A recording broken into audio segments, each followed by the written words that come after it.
भला वो किसी भी क्षेत्र में मुझसे आगे कैसे जा सकता है, अभी मैं उसकी टांगों को पकड़कर खींचता हूँ। वो मुझसे ज़्यादा सुंदर है, अभी मैं उसके चेहरे को बिगाड़ता हूँ। वो खेल में मुझसे आगे है, मुझे ऐसा कुछ तो करना चाहिए जिससे अगले व्यक्ति मुझसे पीछे हो।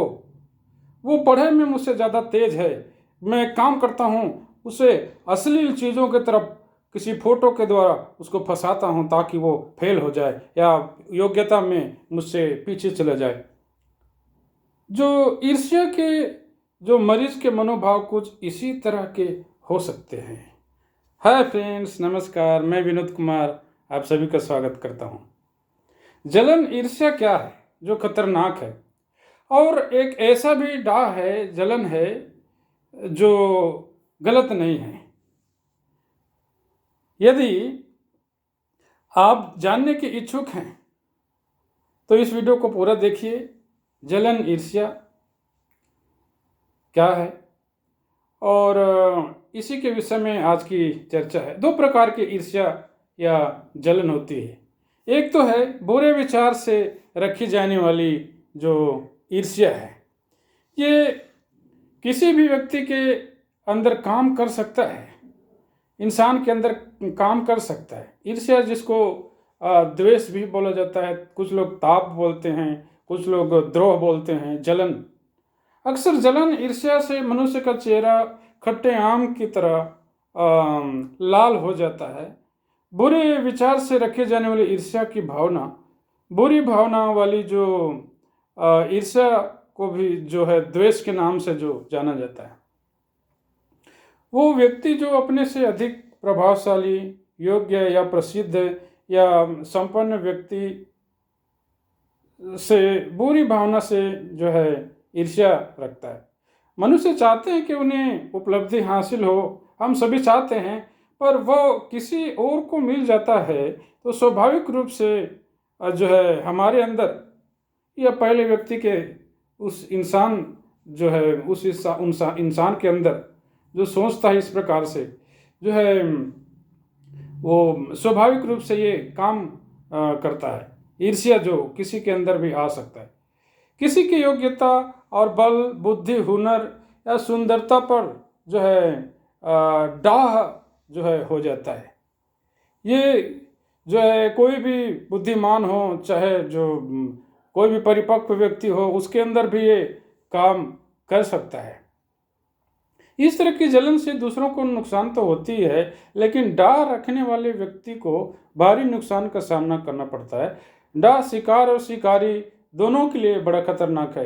अब मैं आपको एक उदाहरण के द्वारा ये बताना चाहूँगा। एक जो है मूर्ति शिल्पी ने एक अच्छा मूर्ति बनाया और एक शहर में जो है जो एक चौराहे पर उसको खड़ा किया गया और उसके सारे लोगों ने उनको काफ़ी लोगों ने जो है मूर्ति के पीछे जाने वाले जो लोग हैं उन लोगों ने उसको पसंद किया। लेकिन एक दूसरे मूर्ति शिल्पीकार ने जल उठा। अब उसने बोला मैं तो पीछे रह गया, ये तो मुझसे आगे निकल गया। और वो है किसी भी तरह से उसको पहले व्यक्ति को, मूर्ति शिल्पी को जो है गिराने के लिए या उसको अपमानित करने के लिए उसने सोचा।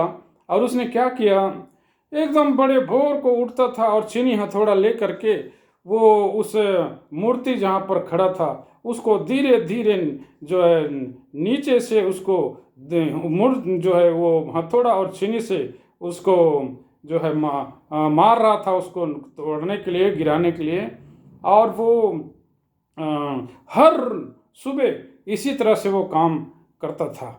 और जो है धीरे धीरे जब अंदर से वो खोखला हो गया मूर्ति, तो वो मूर्ति गिर तो जरूर गया, लेकिन गिरा किसके ऊपर?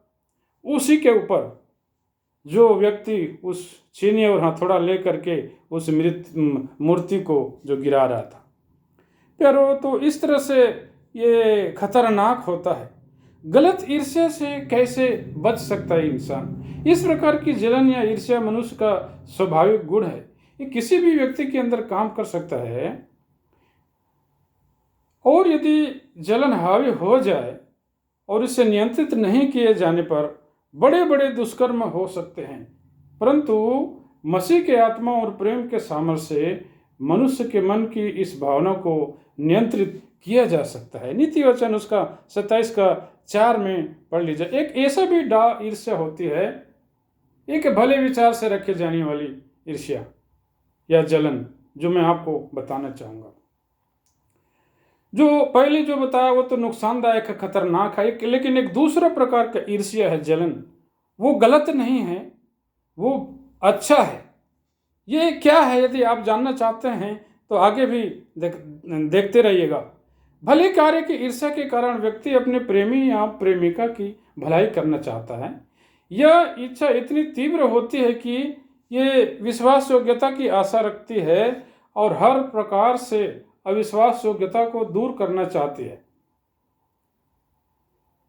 जब वो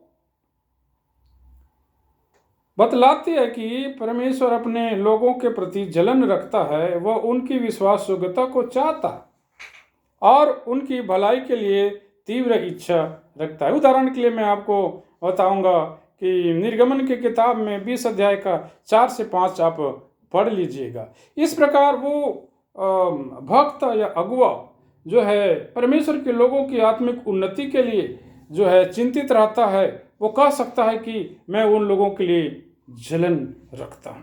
दूसरा कुरिन्थी 11:2 में आप देख सकते हैं। इसी प्रकार वो व्यक्ति भी जो परमेश्वर को अत्यधिक सम्मान देना चाहता है, वो परमेश्वर के लिए जलन रखता है। पहला राजा उसका 19:10 पढ़ लीजिएगा। यहेजकेल उसका 39:25 पढ़ लीजिएगा। इस प्रकार स्पष्ट है कि जलन में वो विचार सम्मिलित है जिसमें ऐसा उत्साह होता है जो अनुचित का विरोध करता और उचित बात का पक्ष लेता है।